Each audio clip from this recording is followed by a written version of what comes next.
Welcome to 5 Minute Podcast, a podcast series dedicated for those on the go. Today, we'll be giving a short beginner's guide to self care, featuring your host, Monique. This podcast will be giving you simple steps and instructions for self care, as well as lessons that I've learned that has helped me reach this understanding. But before we fully begin, I have a few words that I'd like to give. I've seen people, more often than not, avoid self care because they either had more important things to take care of or they simply find the act of such rather selfish. But you see, self care is natural and healthy to all of us, and it is by no means selfish if done without harming anyone. Ignoring the care of oneself is mentally and physically damaging, so I'll be giving you all a simple guide from what I've learned so far. Let's officially begin. Step 1. Value yourself. Firstly, valuing yourself doesn't mean you can just trample on others because you see yourself in a higher standing than them. No. Valuing yourself means accepting both your talents and your flaws, making you a unique human being to the ones around you, and understanding that all creatures have the right to be treated equally, including you. Having self value means you'll be putting yourself in lesser danger and much more likely to help you see things in deeper meaning. Take note of the fact that one's existence doesn't rely on their failures. Although I'm sure that some of you tend to forget this during your lowest times.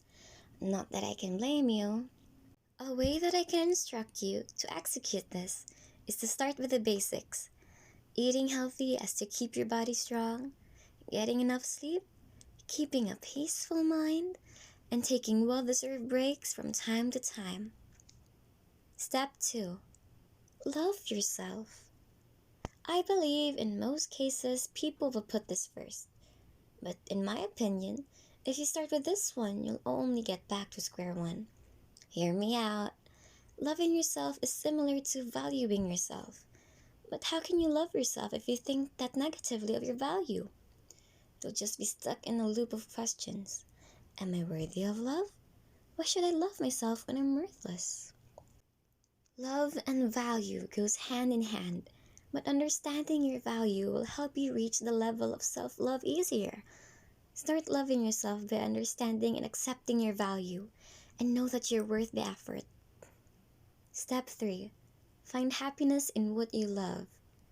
Doing something you love, or just simply being with people whom you love, can give a person so much joy. Learn and find things you love, no matter how little they may be, as it is a way to find happiness. And that happiness is already a part of self-care. Being happy helps us be healthy. Even small hobbies can give one so much joy as well. Do also remember that being happy or feeling happy is okay. It is something that all creatures have the right to. Learn to understand that being happy is something you and everyone else deserves. Do what you love, even if people disagree. But do make sure it isn't harming anyone intentionally without a rational cause. Step 4. Ask for help. Whenever you're in dismay or in need of desperate help, don't hesitate to ask. We as humans can only take and know so much. Having a helping hand in your time of need can help you grow as a person. Not saying that you should be dependent on other people. I'm saying that other people are willing to surely help you. This will also help teach you the goodness of the world. Being alone won't be good on the long term. Learn to know your limits and when to ask for help. We humans are social creatures. We aren't programmed to survive alone forever. And that brings us to the end of this podcast. Thank you for tuning in. I do sincerely hope this podcast was able to help you. 5 Minutes Podcast releases episodes on the daily, so make sure to tune in for more future releases. 5 minutes are now closed. This is your host, Monique, signing out. Remember to stay healthy.